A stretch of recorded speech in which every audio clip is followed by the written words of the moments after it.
Bonjour à toutes et à tous, bienvenue dans cette nouvelle vidéo. Comment est-ce que ça va aujourd'hui? Est-ce que vous allez bien? Est-ce que vous êtes prêts pour cette vidéo? Je vais pas trop vite? Peut-être. Alors c'est parti. Aujourd'hui, vous l'avez sûrement compris avec le titre de cette vidéo, on va parler un peu de nutrition, on va parler santé, on va parler alimentation, on va parler amaigrissement, on va vraiment parler perte de poids pour le coup. Pas vraiment de mon fait, mais on va quand même aborder le sujet. Rien de bien grave, hein, je vous le dis tout de suite, mais je vais vous raconter un peu comment tout ça est arrivé. Tout a commencé en troisième année. J'étais en troisième année d'études, je vivais ma vie tranquillement. Pendant cette période-là, je remarquais que je perdais du poids, je perdais pas mal de poids, j'étais assez faible, j'avais pas mal de baisse de tension, des maux de ventre et tout, genre j'avais pas la pêche, vraiment j'avais vraiment pas la pêche. Il y a eu des matins où j'étais trop mal, j'arrivais même pas à aller jusqu'au boulot parce que j'étais trop fatigué, mais je savais pas d'où venait le problème. Donc on a commencé à faire des tests, j'ai fait des prises de sang, je suis allé voir un ORL parce qu'au début j'avais des étourdissements, donc on pensait que ça venait de l'oreille interne. Je suis allé voir mon médecin traitant, je suis allé voir un gastro-entérologue, je suis allé voir pas mal de monde pour essayer de savoir d'où venait le problème. Et tous les tests revenaient négatifs, hein, j'avais aucun problème apparent. Je ne savais pas donc d'où venait ce problème, mais plus les semaines passaient, et plus la situation s'installait et plus je perdais de poids. Et un jour, on était à Paris en train de déjeuner avec des potes de cours et on commence à discuter un peu de tout et de rien et on en vient à ce sujet-là de voilà, j'ai des tests à passer, etc. C'est chiant, blablabla.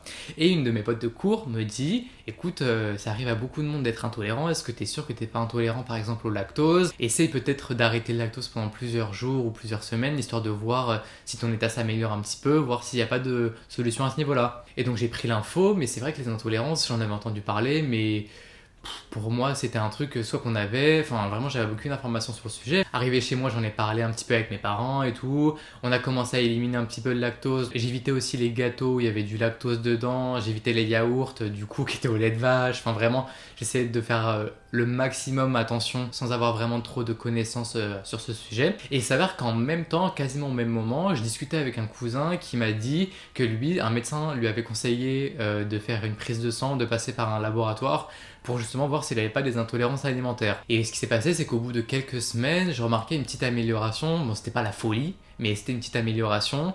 Et du coup, je me suis dit, peut-être que ça vient de là, je vais essayer de faire le test pour les intolérances pour savoir si y a un problème. Et pour vous le faire un peu en 2 secondes, ce sont des laboratoires qui proposent des tests qui révèlent des intolérances alimentaires. Donc il y a plusieurs tests en fonction du panel d'aliments que vous choisissez. Plus vous choisissez un panel large, évidemment, plus c'est cher.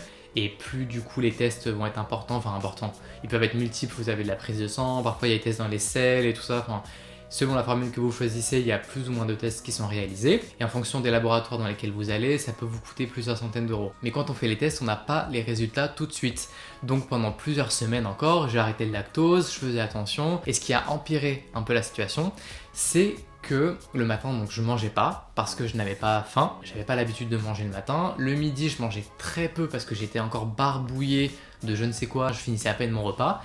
Et le soir, j'étais mort de faim, j'avais qu'une hâte, c'était de rentrer chez moi pour bouffer tout ce qu'il y avait dans le frigo, gâteaux, bonbons. Enfin les gâteaux, bon j'en mangeais déjà moins à cette époque, mais bon je mangeais vraiment même des chips, je mangeais des fruits, je mangeais des céréales, vraiment je mangeais de tout, mais juste pour attendre le dîner parce que vraiment j'avais besoin de me caler, j'avais vraiment beaucoup trop faim. Et le lendemain rebelote, j'avais pas faim le matin, j'étais barbouillé, le midi j'avais pas faim non plus, et le soir je mourais de faim. Et donc ça a été comme ça pendant plusieurs semaines, c'est ce qui a fait donc que j'ai perdu beaucoup de poids. Si vous voulez, dans l'échelle du temps, bon je me souviens plus trop de combien de mois exactement ce que ça a duré, mais je pense que ça a dû durer genre 3 mois, d'entre 2 et 3 mois. Le premier mois, je pense que j'étais genre vraiment mal. Le deuxième mois, c'était le moment où on m'a dit est-ce que ça viendrait pas du lactose? Donc j'ai commencé à faire un peu des tests, etc.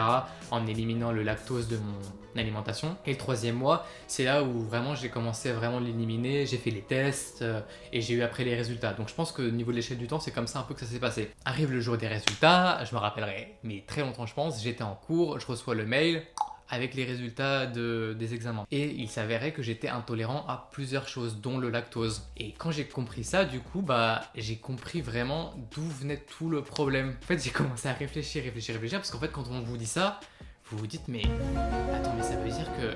Et là, vous vous refaites tout, vraiment toute votre alimentation et vous comprenez que vous avez participé vraiment à vous rendre mal parce que le matin je mangeais pas, le midi je mangeais très peu et le soir je mangeais un peu de tout et n'importe quoi et du coup je mangeais des tonnes de trucs que je devais pas manger parce que j'étais normalement intolérant. Du coup le lendemain l'intolérance s'activait. Enfin je sais pas trop comment est-ce que ça se passe, mais pour moi ce qui se passe généralement c'est que si je mange quelque chose de soir que je peux pas vraiment manger normalement, auquel je suis intolérant, sur le moment ça peut aller, la nuit je vais pas avoir plus de problèmes que ça, je vais bien dormir et le lendemain matin par contre je vais avoir super mal au ventre, je vais être trop mal et c'était un cercle vicieux pendant des semaines et des semaines qui ont fait ça. Et donc une fois que j'ai eu les résultats, il y a eu une grosse phase d'adaptation où là vraiment on doit changer toutes les habitudes un peu alimentaires qu'on a et là c'est vraiment compliqué, ça prend beaucoup de temps, surtout quand on n'a aucune connaissance sur le sujet parce qu'on s'est jamais vraiment confronté on n'a jamais été confronté à ce problème. Pour moi par exemple c'est aberrant de me dire qu'il y a du lactose dans le saucisson, mais sûrement que c'est un conservateur et donc que c'est utilisé comme ça. On doit se lancer dans des recherches, on doit regarder, s'informer,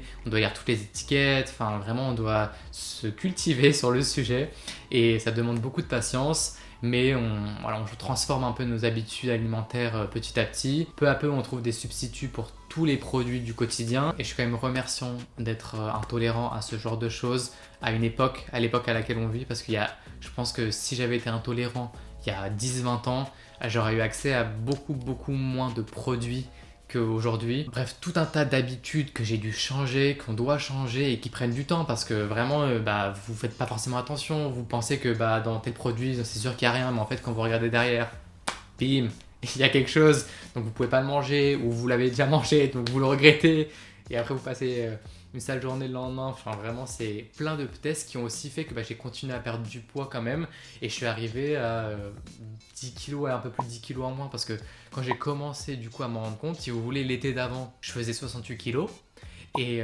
j'en pèse aujourd'hui genre 58. J'ai perdu plus de 10 kilos vraiment de poids parce que j'ai changé mon alimentation. En fait pendant longtemps, pendant plusieurs mois je mangeais pas correctement donc je n'arrivais pas à prendre du poids, je perdais plus de poids que j'en prenais.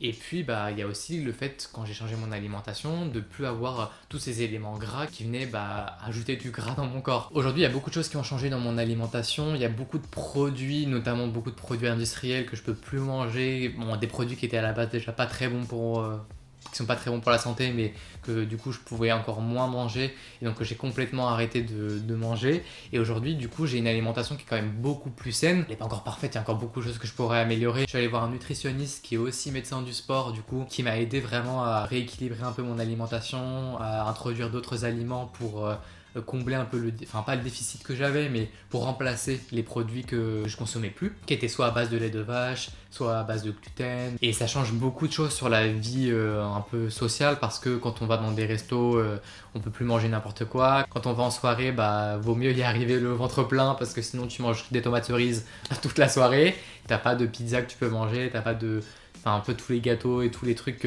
qu'on sert aux soirées.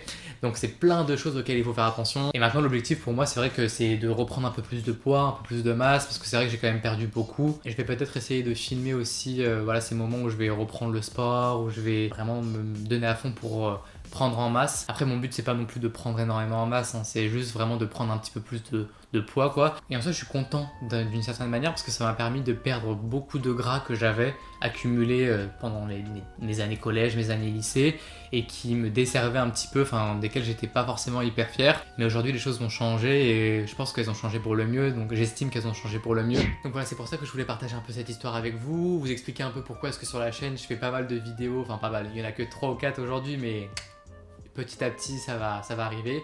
Pas mal de vidéos de recettes avec des plats sans gluten, surtout des gâteaux sans gluten, mais on va essayer de faire aussi des recettes sans gluten salées. J'ai pas envie que cette vidéo soit trop longue, donc si vous voulez je pourrais faire une autre vidéo sur le sujet pour peut-être raconter un peu plus quelques astuces sur des alternatives alimentaires pour justement vous aider si vous aussi vous retrouvez dans ce cas-là. Je pense avoir fait le tour de cette histoire qui a duré quand même quelques mois, d'ailleurs qui dure encore en soi, elle dure encore vu que c'est pas terminé et qu'avec le temps, d'après ce qu'un médecin m'a dit, avec le temps les intolérances ne s'améliorent pas vraiment, on devient de plus en plus intolérant, donc je ne pense pas que ça va s'améliorer d'ici peu. Mais bon, ça me paraissait important de partager un peu cette histoire avec vous. Pour remercier d'avoir regardé la vidéo. Si vous voulez rejoindre la communauté, rien de plus simple, il suffit de cliquer juste ici et moi je vous dis à très vite pour une nouvelle vidéo. Allez, on va manger des pâtes.